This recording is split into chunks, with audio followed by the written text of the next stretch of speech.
respect your time and yourself way more than you do now, because you never really realize how much you don't respect yourself until you come down to the point of, wow, I'm strapped, right? It's 11 o'clock at night. I haven't gotten any of my work done. I've had 100 meetings and I've gotten none of my actual responsibilities taken care of. So now I'm going to have to pull the all-nighter to do so, which is going to burn you out.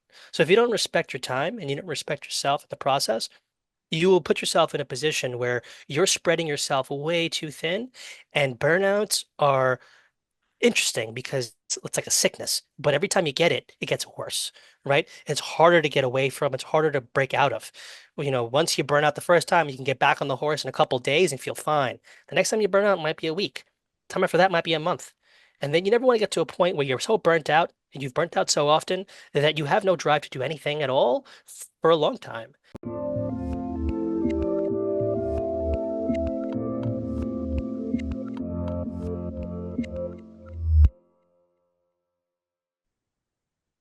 Hey everyone, this is Devin Miller here with another episode of The Inventive Journey.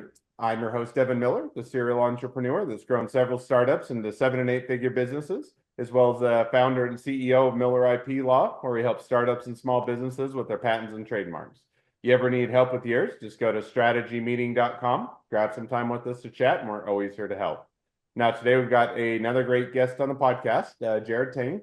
And Jared started his journey, was born and raised and went to school in New York, went to a Catholic high school there, after which went off to college and started to go into psychology, but switched with the focus on marketing, and then graduated and tried to work in the marketing business for a period of time, and then decided to go off and get a couple certifications from Wharton. Found that it was the marketing industry was competitive and a hard job market, so shifted over and went into the recruiting space. COVID hit and recruiting contracts fell through a bit, and realized at that point everybody was using the same and similar tools for recruiting, and decided to start a business around that to offer the tools and to reduce the cost of recruiting, which is what he's doing today. So with that much as a introduction, welcome on the podcast, Jared. Thanks so much for having me, Devin. Really happy to be here and really excited to share some thoughts. Absolutely. Excited to have you on. So, well, I just gave a quick walkthrough to a much longer journey. So why don't we rewind and unpack that a bit more and tell us a little bit more about how your journey got started growing up in New York? Absolutely, absolutely. So born in New York and raised in Staten Island, and then moved on out to Westchester for college for some time, and that's where I went from trying to focus on psychology into recognizing how much I loved psychology of business more than anything. And then focused primarily on trying to build up my skills in creative marketing, in copywriting, and along the way, I got myself some certifications from Cornell University as well as from the Wharton Backing that School. up just a little bit because we've jumped Sure. over a good period of time. So Yeah, went to high school, came out, and I think when we chatted a bit before, originally the intent was to go into psychology before kind of shifting into the marketing realm. But what was the motivation or the shift from going into psychology to looking more into marketing? sure. So I knew that I loved the idea of being able to work with people on I guess you could say a thought leadership level, right? And I think that's what I originally anticipate psychology to be about, a lot about, which is a lot of research and understanding about how the brain works and working with people to. And then I realized that there's not a lot of creativity in that world, but I did still want to work in an environment that had a lot to do with the human psyche and the human brain, which is really what marketing ended up doing for me as a placeholder at that point, right? Which was understanding how I can utilize the psychology fundamentals and ideologies to encourage people to make decisions or actions on behalf of a business, whether that be take a look at this ad for the first 3 seconds and make a determination, whether that be coming back to them coming back around to them after they've abandoned a cart, or just in general making them feel good by looking at graphic content and utilizing my creativity. So I wanted to be able to find a place where I can kind of have that common ground. Whereas working with people, working with people in the way that they think and the way that they act and the reasons behind that, and also stretch creativity in a different direction as well, right? So that's kind of what brought me into marketing, and then I fell in love with business in general, right? And it became something that was extremely impactful for me to continue to unpack, something that I consistently reached for, whether it was a documentary on my time off or a book when I had the chance to really get some reading in. And it really took itself from there. And I really enjoyed doing marketing for a while, and I still do marketing for our business internally. But I had some struggles on the job market coming into the space. The internships that I had done were with smaller organizations, and it wasn't when I had gotten out of college, there wasn't as many jobs that were kind of in that range. So most people were looking for somebody who came out of, a big time news station or TV station to bring on as an entry level person. Somebody who worked as an intern for NBC Universal, right?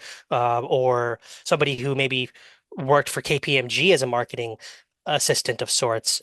And from there, that kind of put a ceiling above the roles that I could obtain because I had been trying to find roles that I felt were more in line with my personal goals, right? And the type of companies that I wanted to be a part of, something that I espouse very heavily today. So then I went into thinking, okay, well, what's the most basic level of marketing, or I guess you could say the most original form of marketing, which is sales and communication, and also still working with people. So figured I'd get into sales, and that's when I had a buddy of mine introduce me to a couple of folks at a company he was working at, which is focused on technology recruitment, and they were like, "You'd fit right in. We can set you up on an interview ASAP." And I went with it, and I ended up doing a really good job for a pretty long time. Um, Hmm.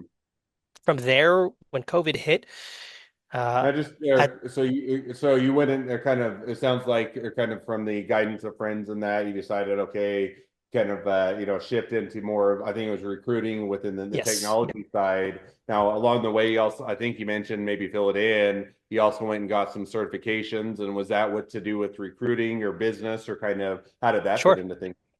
Sure. So to go back, yes, the recruiting definitely was a huge piece to the puzzle for me, and it helped me to maintain a connective tissue with myself and others. But at the same time, that guidance from them, I think, really was what sparked off the the drive, the excitement, being fired up for new opportunities to connect with others, was really the driving factor that they shared with me that made it so exciting. And I didn't get certifications until after I had left that business, but um, that is kind of where I got the idea of Gaggle Social, right? Effectively. And it was really during that COVID period of time. At that time, I was managing all 6 states of New England for contracts for NetSuite focused roles. So admins, developers, architects, high level executives who focused on that, like CFOs or controllers, staff Hmm. accountants. That was kind of the range of things that I was working on most often. And things were going well, and I was making a killing, and then all of a sudden COVID hit, and it dawned on me after people started to cancel their contracts, make layoffs, and do hiring freezes that it was going to become very difficult for them to get back into the swing of things. And then, when things came back to normal, and then it really hit me that, well, why? And then what is the purpose of my role, right? Because I'm using the same tools that they're using, right? I was using LinkedIn, right? I may have been using LinkedIn Recruiter, but that really only gave me a few more tools than they had unlocked at a very expensive cost. And they were effectively the experts at what they did because it didn't really seem like anybody was well versed or trained in what it took to understand the complexities of an enterprise software, right? And that goes a lot into both the type of management styles that need to be held with those types of levels of communities, as well as what it is that these people are going to be able to provide and value to a business process, right? Or a technology process. that many people just didn't have the knowledge or the otherworldly information around it to make those inferred decisions. So they would rely on recruiters at a very hefty price tag, where we're talking, 20 to 35% margins on hourly rates, as well as anywhere between 25 and 40% margins on permanent rates. And we're talking about a high-level executive coming in at around 200,000 at a 40% markup for upfront fee. That's a lot of money for a business, any business, right? I mean, even if they're a very large firm, they're still going to be like, well, we got to cross some T's and dot some I's before we can put out an extra 50,000 dollars or so, right? Hmm. So then I got to thinking, okay, well, what is LinkedIn providing people that really draws them in? And I started to recognize that it was relatively bare bones. It was just the only place doing what they were doing, right? And it's because they have to provide a very general focus. And because of that, they can't support the complexities of technology hiring for people who don't understand technology hiring by utilizing one size fits all tools like LinkedIn and Indeed and Monster provide, right? They're trying to give you a general purpose solution that's supposed to help hire for anything. So on LinkedIn, I can go ahead and I can hire a office admin, Salesforce admin, a brain surgeon if I wanted to, if they were on LinkedIn. I mean, all the way up to people being able to work on spaceships and airplanes, right? And they're all provided the same solution. So how is that effective when you have so many nooks and crannies, boxes to check, T's to cross, and I's to dot, when something with something like technology, right? I mean, we're talking one person in a specific system can have a vastly different level of experience than somebody who's got maybe 1 year of experience less than them because they didn't work for a consultancy. So there are all these nuances and things that people just aren't fully aware of. So we started to really think and ideate around how can we improve this? And we went ahead and started to survey and communicate with people in our networks. So my partner was one of my contractors at the time. And we had this idea and we decided, hey, listen, you're going to hold off, right? We don't know enough about the space. We don't know enough about what it takes to run a business like this. So we did our research, and maybe 7, 8 months later, we were like, all right, well, what would we even call it? Let me come up with a name, right? So if we had that, what do we And do just next? one quick, or just to interject, and sorry Sure. to or No mess up the worries. flow, but so there are. It sounds like there are a lot of tools out there, a lot of recruiters, a lot of people are using them. For those that are in the field and doing recruiting, pretty familiar and aware with them. Now, a lot of people that aren't in that field or don't do it on a routine basis, or maybe don't have access or knowledge to them, there's the limitations both to which tools to use, how to utilize them, how to leverage them. And so was it really the intent of, hey, we're going to take what the tools that are already out there and simply provide information training or consolidating them? Or is it more a building or tools that are more understandable, or a mixture of both? Or maybe it feels like, because, or just trying to make sure that Yeah, understand kind of where you guys were looking to focus on. sure, sure. So I would say Gaggle is the blend of hand-holding and industry expertise all kind of in one, right? And that's also, I guess you could say, industry or niche focused functionality to bat as well, right? So you kind of put all those into, one solution. That's kind of what we did for Gaggle Social. It was, we can't teach everybody how to hire effectively, but we can make it as simple and easy as we possibly can for such a complex topic. So we started to figure out, where are the pieces that are missing, right? And pieces that are missing were transparency, were accuracy, activity levels, uh, the opinions of others as well, and their view of the systems or the networks that they were utilizing, and the resistance to adoption of those areas, and a lot of trying to build around something that already had a pretty strong place in the marketplace, which is LinkedIn, effectively, right? Hmm. So to not change the way that we behave, but supplement the solutions that are being used with better solutions, we started to kind of use social networks as frameworks, right? Understanding what they do and why people like them, and then trying to find ways that we can provide a similar user experience that can still be exciting but unique to us, right?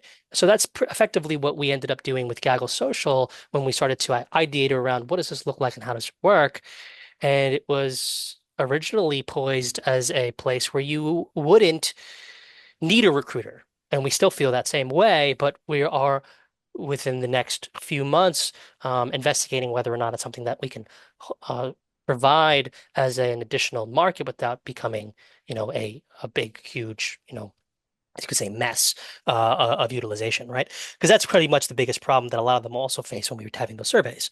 It was, I post my job, and within 5 minutes, 190 recruiters have reached out to me, and 400 applicants have applied, and I don't have the time to answer all these recruiters, don't have the money to work with all of them, but I don't have the knowledge to hire or the time to focus on 400 applicant reviews, right? So Hmm. we're taking that criticism of the networks that have laid the foundation for us so far, we went to work with how do we make this so that way you don't have to have a problem with oversaturation of a shortlist, that you can spend less time reviewing each applicant but get just as much information, if not more, and then also resolve the monetary struggle of having to either spend a ton on LinkedIn to make sure that your job hits the right folks, or spend a ton on a recruiter so that way they can go ahead and sift through your 400 to 800 person shortlist. Gotcha. No, that makes sense. And so, and you were going to hit on one. And so, because, curiosity, maybe a slide aside, but just was kind of curious because, part of the reason sometimes you go hire a recruiter is because you don't have the time or the desire to do it. In other words, you could theoretically go do it, take a lot of the same tools that you'd aggregated, find them individually, build up that. You could go through all of that exercise, and yet most people are saying, it just is not what I want to focus on. So I'm going to go hire someone else to do it, push it off to them. And so kind of the curious or question that I'd had is, did you kind of find a mixture? And it sounds like you're still exploring that. People wanting to have the tools and do it themselves versus more of just simply go and hire a recruiter that has all the tools available. How did you kind of balance that or kind of carve out that place in the market? Right, right. And, realistically speaking, nobody wants to spend that much money, right? It's just, you don't have to, you don't want to, and you shouldn't have to, um, because it should be accessible. If technology is all around us, it's pretty much the benchmark of a lot of the things that we're putting out today as a society, or as a planet, right? We can't skip the step of finding the right folks easier, right? Or more cost effectively. So realistically speaking, the the way that we found that blend for us was, what do you like about what's you're currently using? Where is it falling short? Why don't you like working with recruiters? How much are you spending on recruiters? And those were kind of some of the questions we asked in our focus groups, in our interviews, in our surveys. And the information came back was that, kind of double-sided. One side's like, I don't really mind working with the right recruiter, but there aren't that many right recruiters. And, with that being said, I want somebody, if I'm going to pay that much money to have somebody in, I want there to be some level of um, protection against churn, right? So I want to hire the right person. I don't want to make a selection error. If I'm going to pay you all this money, hire the right person, right? Help me find the right fit. Whereas on the other side of the coin, where people, I don't want to work with recruiters. I had a bad experience with them. I don't need them because I can do it myself. But at the end of the day, I can't because it also takes me too long. It Hmm. costs me too much money to have my HR team totally bogged down on it. It costs too much money to have these advertised for weeks on end to find the right fit, and it takes too much energy out of my team members to have to go through the monotony of going through a very long list of folks and trying to make educated guesses off of what resume work was done within the 7 seconds I'm going to scan that resume, right? So speed, cost, and challenge were the major struggles that they were facing. So we built it in a way where we're providing you enough information through what is unique to us called our skills matrix, right? And it provides you a table-like format on each profile that would be considered a member on our end, right? So somebody looking for a job, somebody who just joined the network would be able to advertise those skills within a specific technology, all the way down to the intricate apps and modules that are related to that technology, how many years of experience you played within that technology, with which roles you played those as well, right? So what we found is about 73% faster skills evaluation than going through just the resume alone, like LinkedIn provides you, right? Which is really LinkedIn provides you just the resume and the information on the profile that is very general, and then any answers to any questions you may have given them in pre-screening. And then the other side of that was the sheer number, right? And the bigger struggle with that was that you had the 400 to 800 or so applicants in your shortlist, and maybe 2% of them even scratched the surface of being what I was looking for as a hiring manager, right? Or to add to my team, right? So what that tells us is that there's a lot of underqualified applicants who are able to apply to roles, and that's muddying up time, shortlist, and effort. And it's not providing a transparent experience to either side because they're not even have the time to reject all the folks that apply to the role because they're just so busy, right? They're already probably behind their deadline, and now they're having to work off strapped. So what we did from there was we took that same skills matrix, that skills matrix does not match the requirements of the role by at least 50%, you're not right. So it provides you upfront transparency that this role is not the right fit for you because you're not meeting those requirements off rip. And on the other side of that, it allows them to have the confidence that the people that they're going to see are going to be at least matching half of what they're looking for at minimum, right? Hmm. So we're looking at shortlists that are instead of 400 to 800, we're looking at shortlists that are 20 to 70 for the most part, in that range. And that is a lot more digestible, a lot easier to go through. You can spend more time per candidate. And that was really what we wanted. We wanted you to make more actionable decisions without having to rack your brain a ton, but also not spend the next, you know, 50 to 60 days making this higher. We wanted to cut that. So Yeah, no, and that makes sense. It sounds like it was a bit of an evolution or some of those figuring things out, determining the kind of marketplace, reacting to it, exactly. and going along there. So, kind of with that, catch us up where, so you've gone through that evolution, kind of started initially in the midst of COVID, recruiting kind of having a downturn or people having limited budgets and having a more uncertainty, and you built it up from there to address some of those needs in the marketplace. Now, where are things at today? Is it been a rocket ship to the top where money is raining down from the sky and you have more money than you know what to do with, or teetering on the verge of bankruptcy and not knowing where the next paycheck is coming from, or somewhere in between? Kind of walk us through where things are at today. Right, right. And you know what? To answer that question, it's a very long journey and set of answers that is a whole different story, right? And we'll get into that also throughout this conversation. But in reality, where we're standing at today is that, after ideation and reiteration and changing, we are at a new MVP stage of the product that has received significantly better overall response from the market, but as well as results for hiring processes that are pretty uncommon of a technology that is very, very early in its infancy, right? I mean, we're talking our solution does exactly what we had set out for it to do when we ideated around it. And now, since then, we've planned out the next six, seven, stages or phases of development, right? And we've already done a pretty impressive amount of work there. So, we're sitting right now, we started off bringing in about 50 people into a testing environment for ourselves, right? How does this work for you? And we got some pretty negative feedback. They were like, we don't like this, right? At the end of the day, it feels like LinkedIn. So then what do? We do more, right? We start adding bits and pieces to the areas of what they don't like, what they wish they saw, what they would like to be able to do, and then that gave us a next pilot. So we brought in another 50 people from there. So now we have 100 people in there. We're now surveying and testing each one of those, and getting their feedback again until finally we made it to about 300 pilot testing users. And then we said, all right, well, let's open the floodgates now, right? And then we went ahead and built more and then launched the MVP. And that's kind of where we're at today. Now, where we want to move forward from there, we're sitting right now at around 2,000 users.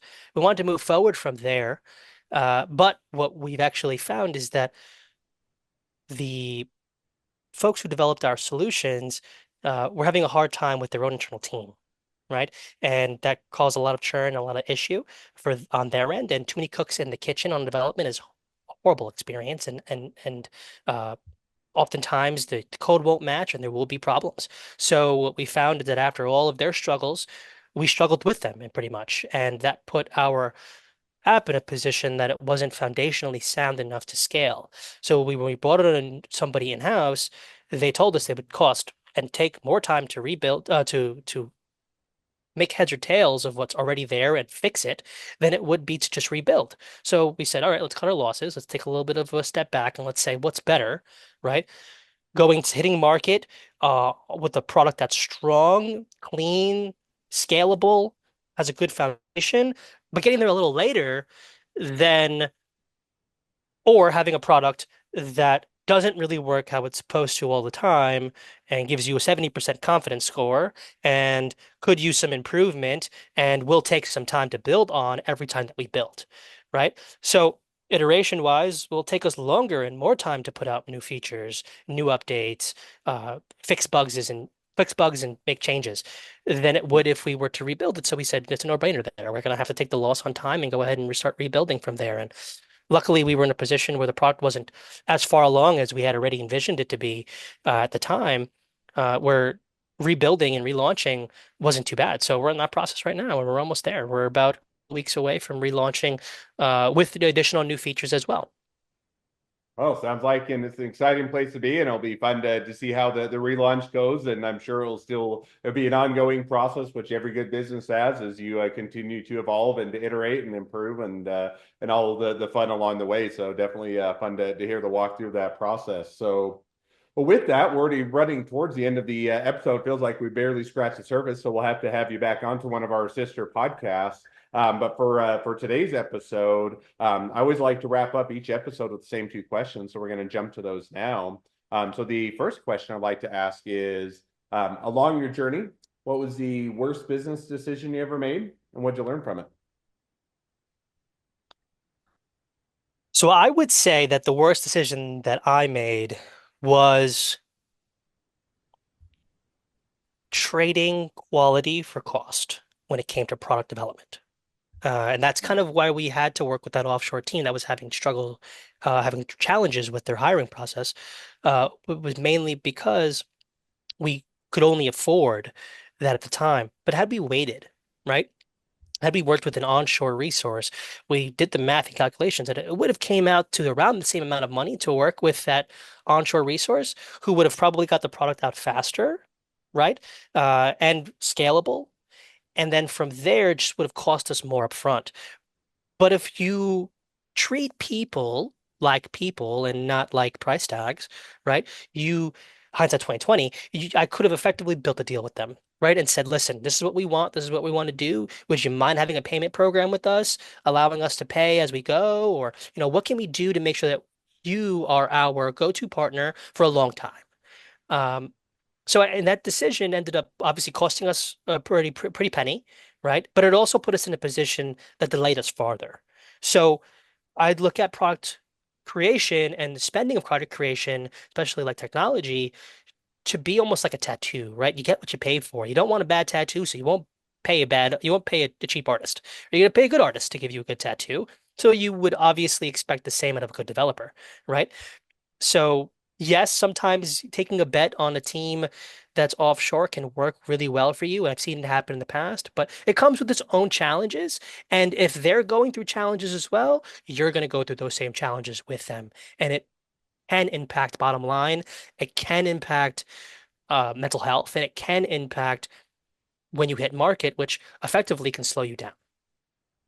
No, I think that it hit on that. And that one's always a hard trade-off, right? If it worked out perfectly, use the offshore team, they'd done a stellar job, knocked out the park the first go round, and it had gone down that route, it would have been a different story in the sense that now you're saying, hey, we saved the money, we saved the expense, and it was a great experience. But there's that trade-off. You always have as a startup or a small business, you always have more things to spend money on than money to spend. So you're looking to leverage that, but it's a trade-off of if you save the money, it works out great. If you don't save the money, it can be sometimes a detriment. So definitely makes sense of easy mistake to make, but also a great one to learn from.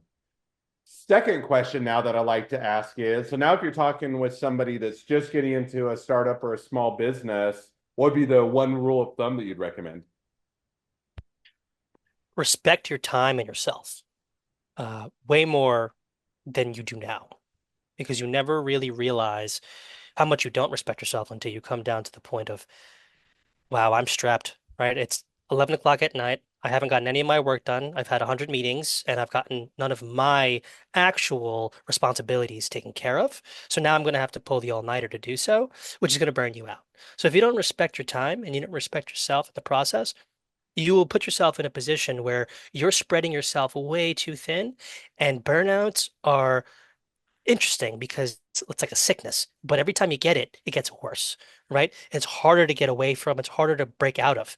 Well, once you burn out the first time, you can get back on the horse in a couple days and feel fine. The next time you burn out might be a week. Time after that might be a month. And then you never want to get to a point where you're so burnt out and you've burnt out so often that you have no drive to do anything at all for a long time. And you want to keep that passion driving you forward, because when you're doing this, there's really no reward except for micro successes and micro doses of that dopamine, of seeing some wins. But if you're constantly putting yourself in a position where mentally you're not an optimistic person any longer because of how jaded you've been from giving away all of your time, energy, and money into a product that's not giving you anything back, you can start to grow some disdain for it or some frustration towards it. And that's the last thing that you want when you're the only one who's really going to support the vision that you have, right? No one's going to love your baby the way that you love your baby, right?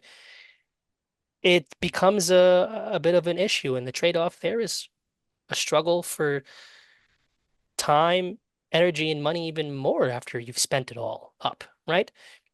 And then you start to lose the drive to make it go forward, start to question whether or not you're the right person for it. Imposter syndrome starts to hit in because now you're dragging yourself along every day, right? So do yourself a favor and make sure that you make time for yourself, for your family, for the things that you like to do, for sleep, right? There are going to be times where you have to pull the all-nighter. There are going to be times you have to wake up early. There are going to be times you have to, sacrifice your lunch break to have a meeting, but those are necessary. Make sure that you're effective in your approach and that you're kind to yourself in the process. No, I think that's definitely a great rule of thumb, a great takeaway, and certainly something to keep in mind as you go through the process and are in it for the long haul. So, with that, now as we have reached the end of the episode, if people want to reach out to you, they want to be a customer, they want to be a client, they want to be an employee, they want to be an investor, they want to be your next best friend, any or all of the above, what's the best way to reach out to you, contact you, find out more? I'd say that there are three best places right now to touch base with me. One would be my email, which is j.tang@gagglesocial.com. That's GAGGLESOCIAL. Using that same extension or domain, you can also look up the platform and go ahead and check it out and see any roles that we may be hiring for, as well as any roles that may be available right now on our network, and make some friends. And then in addition to that, you can reach me on LinkedIn at Jared Tang. And then now I am also on Blue Sky, which I've been loving. It's been awesome. Just the nuance of having a new network that you can now build from there is a lot of excitement to it. So I'm really on that a lot more recently than not. So definitely reach me on Blue Sky. My handle is jaredtang dot bluesky dot social, and you can also find Gaggle Social there as well. Awesome. We'll definitely encourage people to reach out, support a great business, make a new connection. If nothing else, make a new best friend. So, with that, Sure. thank you again, Jared, for coming on the podcast. It's been a fun. It's been a pleasure. Now, for all of you that are listeners or out there, if you have your own journey to share and you'd like to be a guest on the podcast, we'd love to have you. So just go to inventiveunicorn.com, apply to be on the show. A couple more things as listeners, make sure to click share, subscribe, leave us a review. Helps us to reach even more startups and small businesses to help them along their journey to success. And along that note, if along your journey and ever need help with patents or trademarks or anything else with your startup or your small business, just go to strategymeeting.com, grab some time with us to chat, and we are always here to help. Well, thank you again, Jared, for coming on the podcast, and wish the next leg of your journey even better than the last. Awesome. Well, thanks so much for having me, and I really appreciate being able to share my thoughts. Absolutely.